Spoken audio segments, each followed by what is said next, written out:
Savitri silks చేనేత వస్త్రాల అద్భుత ప్రపంచం. సంప్రదాయం స్టైల్ ఒకే చోట.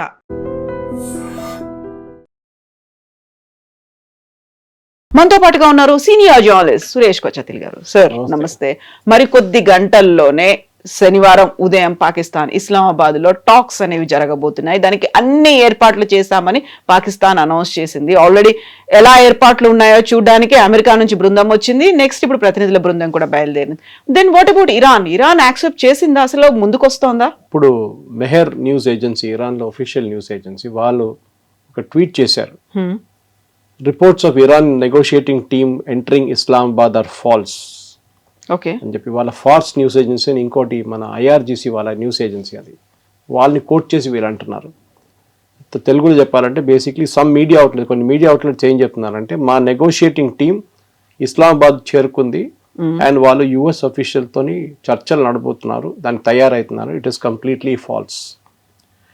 Negotiations remain suspended until United States upholds its commitments regarding ceasefire in Lebanon and the Israeli regime stops its attacks. అంటే ఈ లెబనాన్లో జరిగే దాడులు, ఇజ్రాయెల్ చేస్తున్న దాడిని ఆపాలి మొత్తంగా.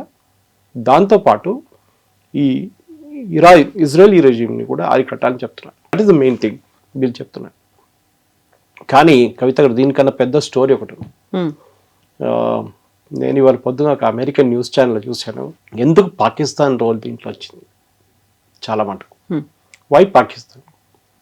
తో ఈ చర్చలు మొదలైనప్పుడు పాకిస్తాన్ లేకుండే దీంట్లో. ఈ చర్చలు మొదలయ్యే ముందు కవిత గారు ఒక చాలా యూనిక్ సీన్ జరిగిందంట. ఫస్ట్ అమెరికా కనుక్కున్నారు ఎవరు ఈ చర్చల్ని మీడియేట్ చేయాలని, అంటే నడిమిట్లు ఎవరన్నా ఉండాలి. సో ఫస్ట్ ఆప్షన్ ఒమాన్, ఎందుకంటే ఒమానే చర్చలు జరిపారు ఎప్పటి నుంచో. లాస్ట్ ఇయర్ మీకు గుర్తుంటుంది, జూన్లో జరిగిన చర్చల తర్వాత ఆల్మోస్ట్ ఒక ఒప్పందానికి వచ్చేసారు జెనీవాలో.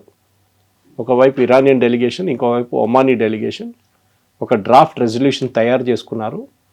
ఇరానియన్ లీడర్షిప్, అప్పుడు ఖమెనీ ఉండే ఆయన వాళ్ళు అప్రూవ్ చేశారు. Everything was ready. ఆ రోజు రాత్రి నెక్స్ట్ డే అమెరికా బాంబ్ వేశారు ఇరాన్ మీద, ఇజ్రాయెల్తో సహా. అది పోయింది. తర్వాత జూన్లో జరిగిన దాని తర్వాత ఈసారి ఫిబ్రవరి ఫస్ట్ వీక్లో జెనీవాలో మళ్ళీ నెగోసియేషన్స్ మొదలైంది. దాంట్లో చాలా క్లియర్గా ఆ నెగోసియేషన్లో మళ్ళీ ఇరాన్ చెప్పారు, లాస్ట్ టైం మేము ఇక్కడ కూర్చున్నాం, మా మీద అక్కడ బాంబు వేశారు, ఈసారి ఏర్ కాదంటే Oman give an assurance saying nothing will happen. కానీ చూడండి, అక్కడ కూడా అదే జరిగింది. ఆల్మోస్ట్ వాళ్ళు ఒక యురేనియం గురించి కూడా చాలా మటుకు దే వాక్ డౌన్, చాలా మటుకు అగ్రీ చేశారు ఇరాన్. కానీ ఫిబ్రవరి 28 తారీఖు బాంబు వేశారు మళ్ళీ. తో ఈసారి ఒమాన్ అన్నారు we're not getting in to it, నేను దీంట్లో రావట్లేదు, ఎందుకంటే మేము ఎప్పుడు మాట్లాడినా కానీ దాని తర్వాత బాంబు వచ్చి పడుతుండే. తో అమెరికా ఈజిప్ట్ దగ్గర అడిగారు, ఈజిప్ట్ అండ్ టర్కీ. సో దీంట్లో కండిషన్ ఒకటి ఉండే, దట్ ఈ మీడియేటింగ్ నేషన్ ఇస్లామిక్ నేషన్ ఉండాలి. దానికోసం కొంతమంది జయశంకర్ గారి దగ్గర అడిగారు, మనం ఇండియా ఎందుకు వెళ్ళట్లేదు అంటే, we don't want get in to it, this is messy affair. పాకిస్తాన్కి పబ్లిసిటీ కావాలి, వాళ్ళు చేసుకుంటున్నారు, చేసుకొనియండి. ఈజిప్ట్ దగ్గర వెళ్తే ఈజిప్ట్ ఏం చెప్పారంట, అంత బాగానే ఉంది, వీఆర్ రెడీ, మేము మీ 1 స్టెప్ వెనక ఉంటాం, మీరు ముందు ఉండండి అని చెప్పారంట. ఎవరు ఉంటారో వాళ్ళని ఫస్ట్ పెట్టండి, మేము విల్ బీ బిహైండ్ యూ. ఎందుకంటే ఈజిప్ట్ చెప్పారంటే, మేము we share a border with Israel. రేపు ఈ చర్చల్లో ఏదైనా జరిగింది అనుకోండి, తప్పు జరిగితే ఇజ్రాయెల్ మా మీద కోపం తీర్చుకుంటారు. We don't want to get in to it. టర్కీని అడిగారు.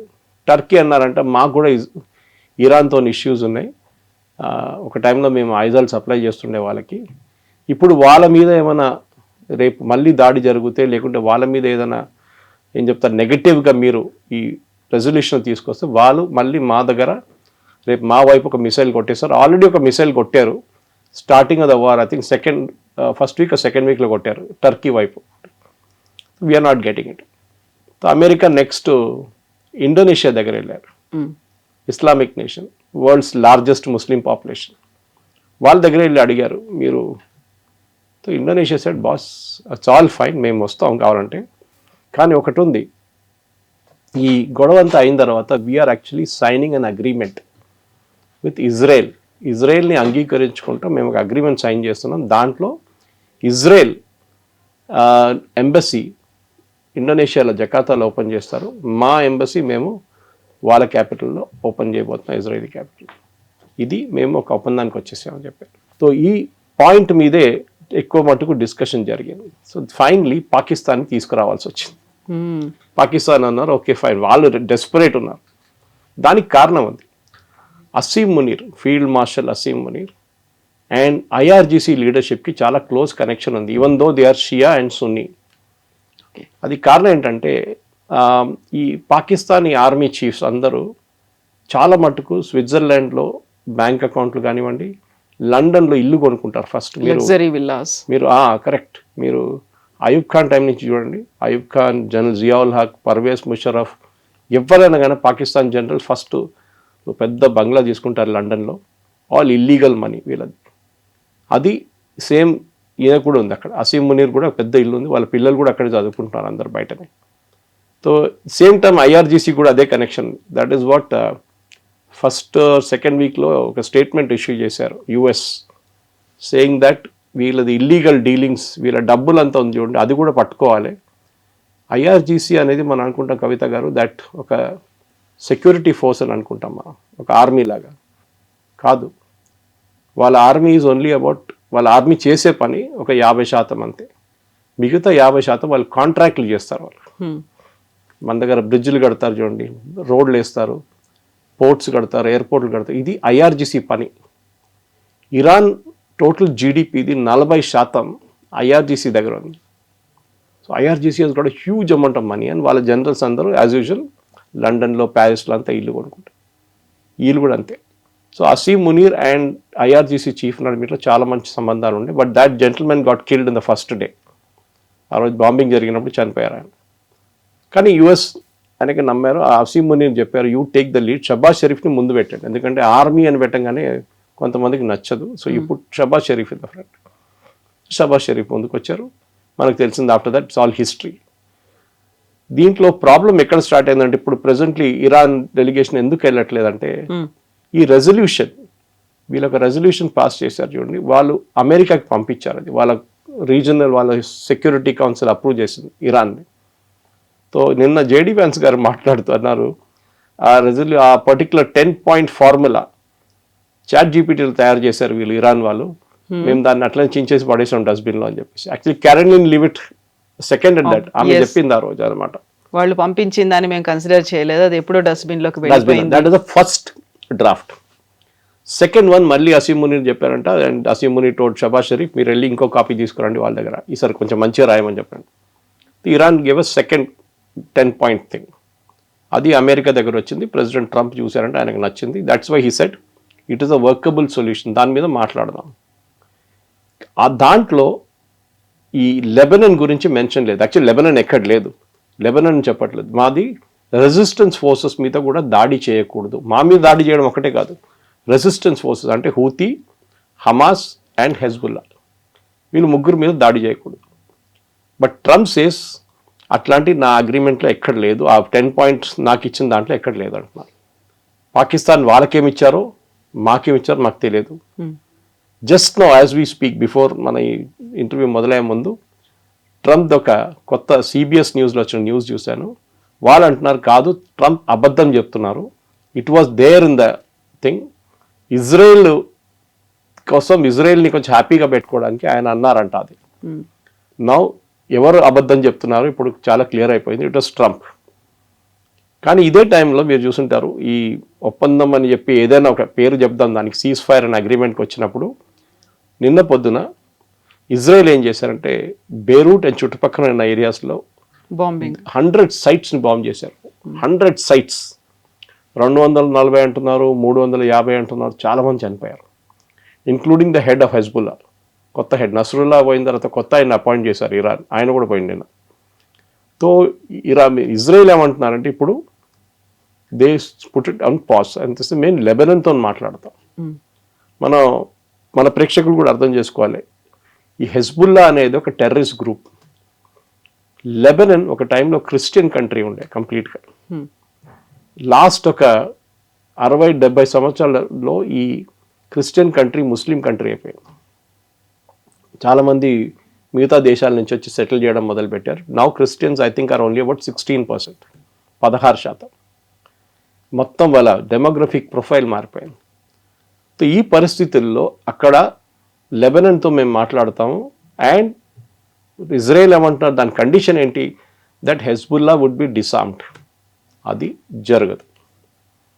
లెబనాన్కి అడగడానికి దమ్ లేదు, హెజ్బుల్లా చెప్తే పట్టించుకోరు. తో ప్రెడిక్టబ్లీ వారం తర్వాత మళ్ళీ, వారం కూడా అక్కర్లేదు, 4 రోజుల తర్వాత మళ్ళీ మొదలవుతుంది. ఎందుకంటే ఈ ఇష్యూ హెజ్బుల్లాతో ఉన్న ఇష్యూ ఎప్పటి నుంచో ఉంది, 40 సంవత్సరాల నుంచి ఉంది. ఇరాన్ తీసుకొచ్చి కూర్చోబెట్టిన ఒక గ్రూప్ ఇది. As much as Hamas sitting in Gaza. Gaza ఎవరిది? Gaza comes under Palestinian authority. ఎవరు? మన యాసిర్ అరాఫాత్ వాళ్ళ పార్టీది. వెస్ట్ బ్యాంక్ వాళ్ళదే, గాజా కూడా వాళ్ళదే. కానీ వాళ్ళు అథారిటీ అక్కడ పేరు కోసం అథారిటీ ఉంది, కానీ అథారిటీ వాళ్ళు అక్కడ స్థాపించలేకపోతున్నారు. హమాస్ వచ్చి కూర్చున్నారు అక్కడ. Same situation Lebanon, same situation Yemen. అక్కడ హూతీ అనే ఒక గ్రూప్ వచ్చి కూర్చున్నారు. వాళ్ళు ఇప్పుడు ఆ దేశం టేక్ ఓవర్ చేసుకున్నారు, కానీ ఇప్పుడు వాళ్ళని చాలా మటుకు సౌదీ అరేబియా కంట్రోల్ చేశారు. 1/3 ఆఫ్ యమన్ ఇస్ విత్ హూతీస్. ఇప్పుడు ట్రంప్ డెలిగేషన్, ఎవరు మన జేడీ వ్యాన్స్ కానివ్వండి, స్టీవ్ విట్కాఫ్ కానివ్వండి, జారెడ్ కుష్నర్ కానివ్వండి, వీరు ఇప్పుడు వస్తారా లేదా తెలియదు. ఎందుకంటే Iran has made it very clear, మేము we will not come to Pakistan till మీరు ఇజ్రాయెల్ని ఆపేదాకా మేము అక్కడ రాము. ఇజ్రాయెల్ని ఆపడానికి ప్రెసిడెంట్ ట్రంప్కి చెప్పడానికి ఆయనతో కాదు, పట్టించుకోరు కూడా ఇజ్రాయెల్. మేబీ డిప్లొమాటిక్లీ వాళ్ళు అంటారు, okay 1 week 2 weeks we will manage అని, అంతే. దానికన్నా ముందు వీళ్ళు వెళ్ళలేరు. They cannot do it also. So చాలా fluid situation. Strait of Hormuz, ఎందుకంటే సీజ్ ఫైర్ మొదలయ్యే ముందు మీకు గుర్తుండదు కవిత గారు, ప్రెసిడెంట్ ట్రంప్ చెప్పారు, వన్ ఆఫ్ ద కండిషన్స్ ఈ స్ట్రైట్ ఆఫ్ హార్మోస్ని ఓపెన్ పెట్టాలి, then only cease fire will start. ఇప్పుడు సీజ్ ఫైర్ ఉందంటే లేదు, because strait of Hormuz is closed. Straight of హార్మోస్ ఎందుకు క్లోజ్ చేశారు? అక్కడ ఇజ్రాయెల్ బాంబ్ వేశారు. The entire thing is linked, connect the dots అన్నమాట. ఈ పరిస్థితిలో ఉన్నాం. సో ఇప్పుడే ట్రంప్ కూడా ఒక మాట అంటున్నాడు, ఇరాన్ ఉన్నా లేకపోయినా కానీ హర్మూజ్ ని మేము ఓపెన్ చేస్తాం, దాన్ని మేము రన్ చేస్తాము, ఎగ్జిక్యూషన్ లో ఉంటుంది అనేటువంటి ఒక మాట. ఇరాన్ లేకపోయినా అంటే దట్ ఈస్ వాట్ ట్రంప్ ఏమన్నారంటే, ఫస్ట్ మీకు గుర్తుంటుంది 3 రోజుల ముందు ఆయన అన్నారు, మేమిద్దరు కలిసి కలెక్ట్ చేసుకుంటాం టోల్ అన్నారు. దాని తర్వాత ఇవాళ పొద్దున ఆయన ట్రూత్ సోషల్లో ఒక పోస్ట్ పెట్టిండు, ఇరాన్ కి లాస్ట్ వార్నింగ్ ఇది, if they don't open strait of Hormuz అంతే సంగతి, మా అందరు రెడీగా ఉన్నారు వాళ్ళ మీద ఫైర్ చేయడానికి. ఇప్పుడు ఇరాన్ కొత్త ఒక నిబంధన పెట్టారు షిప్స్ మీద. ఆ మ్యాప్ బహుశా మీరు చూసుంటారు, మన ఎడిటింగ్ టీం కూడా మ్యాప్ పెట్టేస్తే బాగుంటుంది. అది ద ఇంటర్వ్యూ. ఒక యూటర్న్ ఉంటుంది చూడండి, దాంట్లో ఒకవైపు ఇరాన్, ఒకవైపు ఒమాన్ ఉంది. వాళ్ళేమంటారు, మీరు ముందు షిప్స్ అన్ని ఒమాన్ వైపు నుంచి వెళ్తుండే చాలా మటుకు, ఇరాన్ వైపు నుంచి ఎగ్జిట్ అవుతుండే. ఇలా అంటారు, కాదు, ఎగ్జిట్ అండ్ ఎంట్రీ రెండు మీరు అదే వైపు నుంచి రావాలి. You have to come only from the Iranian side. అక్కడ చిన్న ఒక ఐలాండ్ ఉంది, I forget the name of the island. ఐలాండ్లో ఐఆర్జీసీ ట్రూప్స్ కూర్చుంటారు, వాళ్ళే అబ్జర్వ్ చేస్తారు ఏ షిప్ వెళ్తుంది, వాళ్ళ కోడ్ ఏంటి, వాళ్ళ దగ్గర ఇప్పుడు డబ్బులు తీసుకుంటున్నారు అంటున్నారు, $2 మిలియన్ తీసుకుంటున్నారు అంటున్నారు, తెలియదు మనకి. So Trump he's given a deadline, no collection, nothing. ఏది 3 రోజుల ముందు మేము ఇద్దరు కలిసి కలెక్ట్ చేస్తామని చెప్పిన మంచి, ఇప్పుడు అంటారు no collection, you have to open strait of Hormuz. So నా అంచనా ప్రకారం I think what will happen is, Trump ఈ 2 వీక్స్ కూడా వెయిట్ చేయరు.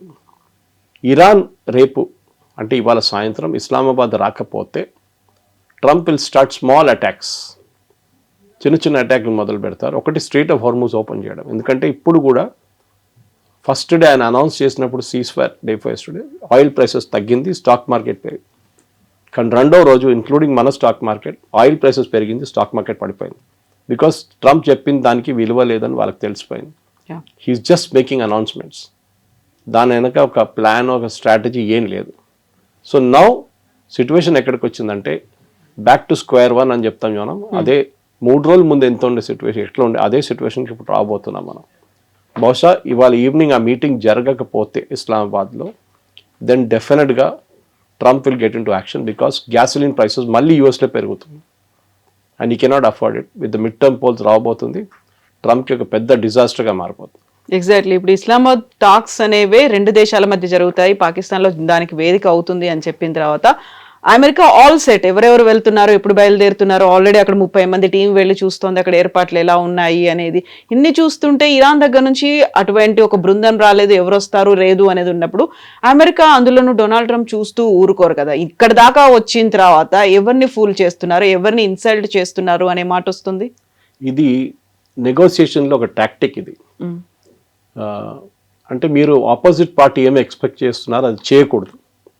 చేస్తే మళ్ళీ దేర్ ఇస్ నో నెగోషియేషన్, మీరు యాక్సెప్టెన్స్ ఉంటుంది అప్పుడు. సో ఇరాన్ క్లాసిక్ గేమ్ ఆడుతున్నారు. ఇది ట్రంప్కి తెలియట్లేదు, బహుశా ఆయనకి తెలిసి ఉంటుంది, కానీ ఆయన is not anticipating this will happen అని. కనెక్షన్ నేను చెప్పాను చూడండి, Lebanon, Hezbollah, Israel, Iran, straight of Hormuz and Pakistan, ఇదన్నీ ఒక కనెక్షన్ ఉంది. ఇప్పుడు ఒక్కటి జరుగుతూనే ఒకటి మూవ్ అవుతుంది, చెస్ బోర్డ్ లాగా, otherwise it will not move. And డెఫినెట్గా ట్రంప్ స్ట్రాటజీ ఆయన ఏం చెప్పట్లేదు, కానీ ఆయన ఇప్పుడు లాస్ట్ ఒక 5-6 అవర్స్లో వచ్చిన ట్రూత్ సోషల్ చూస్తే ఆయనకు చాలా కోపం వచ్చినట్లుంది.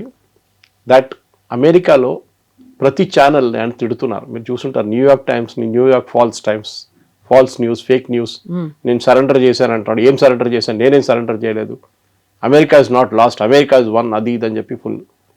దాంతోపాటు నిన్న సాయంత్రం, ఇవాళ పొద్దున కూడా అనుకుంటాను, అదే టైంలో ముస్తఫా ఖమీనీ నుంచి ఒక స్టేట్మెంట్ వచ్చింది, సేయింగ్ దట్ మా దగ్గర చనిపోయిన వాళ్ళకి సంతాపం తెలుపుతూ, వాళ్ళ చనిపోయిన ఎవరెవరు వాళ్ళు చంపారో వాళ్ళని మేము ఇడవాము. So that means Israel and US. అది కాకుండా మా దాంట్లో డిస్ట్రాయ్ చేసిన అన్ని ఇన్ఫ్రాస్ట్రక్చర్ కానీ హౌసింగ్ కానీ ఏదైనా దానికి నష్టపరిహారం ఇవ్వాల్సిందే. So they have to give money. So this is complicating things more. ఆయన బతికున్నాడా లేదా మనకు తెలియదు, కానీ బట్ ఒక స్టేట్మెంట్ మాత్రం రెగ్యులర్గా వస్తూనే ఉంది అనమాట. So somebody is giving a statement. అంటే అక్కడ ఇరాన్లో ఉన్న పొలిటికల్ గేమ్ అర్థం చేసుకోండి Kavitha garu. He's indirectly telling IRGC, boss, I'm your boss, so మీరు నా మాట వినాల్సిందే, don't go and negotiate directly with US. ఇరాన్లో ఒక హార్డ్ కోర్ గ్రూప్ ఉంది, ఇస్లామిస్ట్ గ్రూప్, ఐఆర్జీసీలోనే. వాళ్ళు అమెరికాతో ఏ ఒప్పందానికి అగ్రీ చేయరు. They will not, as long as అటువైపు ఇజ్రాయెల్ కూర్చున్న దాకా. ఏ రోజు ఇజ్రాయెల్ వాళ్ళ పని చూసుకుని వాళ్ళు వెళ్ళిపోతారు, అమెరికా ఒక్కరైపోతారు, ఆ రోజు they will get in to the act. So IRGC వైపు నుంచి జరిగే ఈ గేమ్ నడుస్తుంది. నేను నిన్న 2-3 American commentators, serious political commentators వాళ్ళ టాక్స్ విన్నాను. వాళ్ళు కూడా ఇదే అంటున్నారు, ఇది టిపికల్ అయతొల్లా ఖొమేనీ 79లో వచ్చిన అదే టైంలో జరిగిన ఒక కిడ్నాపింగ్ జరిగింది, మీకు గుర్తుంటుంది. అమెరికన్ ఎంబసీలో ఉన్న వాళ్ళ స్టాఫ్ని హాస్టేజ్గా ఉంచుకున్నారు. I think it went on for 1 year. Okay, దాని నడిమిట్లో ఒక రెస్క్యూ అటెంప్ట్ జరిగింది, అది ఫెయిల్ అయింది. అది అమెరికన్స్ ఇవాళ దాకా మర్చిపోలేదు. అదే సిచ్యువేషన్కి ఇప్పుడు వస్తున్నాం మనం. ఈసారి కిడ్నాపింగ్ లేదు, కానీ అమెరికాని కిడ్నాప్ చేసుకున్నారు ఇరాన్, అమెరికాను ఉంచుకున్నారు. ఇప్పుడు అమెరికాలో ఉన్న ప్రతి channel, including Fox News, which is is own channel, అంటే ఓన్ అంటే ట్రంప్ కోసం పాటలు పాడతారు పొద్దున్న లేవగానే వాళ్ళు కూడా అంటున్నారు, నో, ఇరాన్ ఈ యుద్ధం గెలిచింది. అంటే ఫిజికలీ ఉండకపోవచ్చు, మెంటలీ ఉండకపోవచ్చు, కానీ అట్ అ డిఫరెంట్ లెవెల్ వాళ్ళు గెలిచారు, ఎందుకంటే వాళ్ళు బతికి బయటపడ్డారు. This is the main thing. So పాకిస్తాన్లో జరగబోయే ఈ హైప్ క్రియేట్ చేశారు చూడండి, అది మొత్తం పడిపోయింది, హైప్ అంతా పోయింది. ఇప్పుడు I think we're back to square one. Next ఒక స్ట్రైక్ జరగాలంటే I think most probably Trump will call off the ceasefire by Monday or Tuesday. మళ్ళీ యుద్ధం మొదలవుతుంది, అదే ఇప్పుడు కాబోతుంది. సో కొన్ని గంటల్లో ఇస్లామాబాద్ లో టాక్స్ జరుగుతాయి అనుకున్నట్టుగా, కొన్ని గంటల్లో 6th వీక్ కంప్లీట్ అయిపోయి 7th వీక్ లో కూడా ఎంటర్ అవుతుంది. 7th వీక్ లో ఎలాంటి డెసిషన్స్ తీసుకుంటారు? ఎందుకంటే ఇరాన్ అనేది వెళ్తోంది, చర్చలు కూడా యాక్సెప్ట్ చేయట్లేదు, మా డిమాండ్స్ నెరవేర్చండి అని అంటోంది. నెక్స్ట్ 7th వీక్ స్ట్రాంగ్ గా ఉంటుందా? ఫస్ట్ ఆఫ్ ఆల్ మనం అర్థం చేసుకోండి, అమెరికన్ ఫోర్సెస్ గురించి అర్థం చేసుకోవాలి. ట్రంప్ ఇవాళ పొద్దున్న చెప్పారు, they are all cocked and ready to fire అని చెప్పేసి. వాళ్ళు మీరు పెద్ద షిప్లో, జెరాల్డ్ ఫోర్డ్ ఇప్పుడు రిపేర్కి వెళ్ళిందండి, అబ్రహాం లింకన్ ఉంది అక్కడ, దాంట్లో ఉన్న సెయిలర్స్ 2,000, 3,000, 4,000, 5,000 మంది ఉంటారు. వాళ్ళని మెయింటైన్ చేయడం ఈజీ కాదు. అట్ సీ ఈజీ, సేల్ అవుతున్నప్పుడు మీరు ఫిక్స్డ్ పొజిషన్లో యాంకర్ వేసి పెడితే ఇట్స్ వెరీ డిఫికల్ట్. వాళ్ళ ఫుడ్ కానీ వాళ్ళ నీళ్ళు అన్నీ ఇస్తారు, అన్నీ ఉంటుంది, కానీ ఇన్యాక్టివిటీ అయిపోతుంది.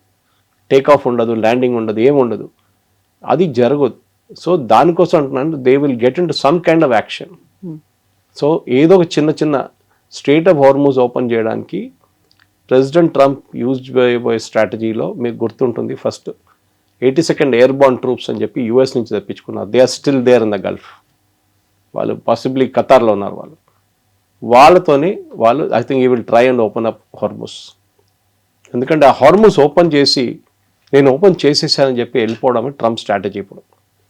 అదర్వైజ్ ఆయనకి ఇంకే స్ట్రాటజీ లేదు. బికాస్ ఇరాన్ యురేనియం లేదని ఆయనకు కూడా తెలుసు, డస్ట్ అయిపోయిందని ఆయనకు తెలుసు, వాళ్ళ మిసైల్ కేపబిలిటీ మొత్తం పోయిందని, వాళ్ళ డ్రోన్ కేపబిలిటీ పోయింది. రేపు వస్తే కూడా మళ్ళీ వెళ్ళి కొట్టచ్చు దాన్ని. కానీ హార్మూస్ ఇప్పుడు ఓపెన్ చేయకపోతే, ఇన్ఫ్యాక్ట్ ఇవాళ పొద్దున ఒక క్యాన్బెరా ప్రొఫెసర్ ఆయన ఆస్ట్రేలియన్ టీవీలో మాట్లాడి చెప్పారు, సప్లై చైన్ మన కోవిడ్లో సప్లై చైన్ ఎట్లా ఎఫెక్ట్ అయింది మనకి, ప్రతి చైనా నుంచి రావాల్సిన ప్రతి కెమికల్ కానీ, ప్రతి చిప్ కానీ, ప్రతి ఎలక్ట్రానిక్ ప్రోడక్ట్ కానీ మొత్తం చైనా బ్లాక్ చేసి పడేశారు. This something very similar happening. And for more videos, Please subscribe to iDream channel. Subscribe to iDream Media. Please subscribe to iDream. Please subscribe to iDream. Please subscribe iDream. And please subscribe to iDream. For more videos, subscribe to iDream. please like, share and subscribe to the channel. Congratulations, iDream. Subscribe to iDream. Subscribe to iDream. So subscribe to iDream Media. iDream ki iDream team అందరికి huge congratulations. Please subscribe iDream Media. Please subscribe to iDream. Subscribe iDream. Please subscribe to iDream. iDream అంటే నా కళల channel subscribe చేసుకున్న నోరు తిరుగుతలేదు, మీరైతే గంట గుర్తు కొట్టండి. For more such videos, please subscribe to iDream. Subscribe to iDream. Please subscribe to iDream. Please subscribe iDream Media. Please do subscribe to iDream. Please subscribe to iDream Media. For best entertainment and information, please subscribe iDream. And don't forget to subscribe to iDream.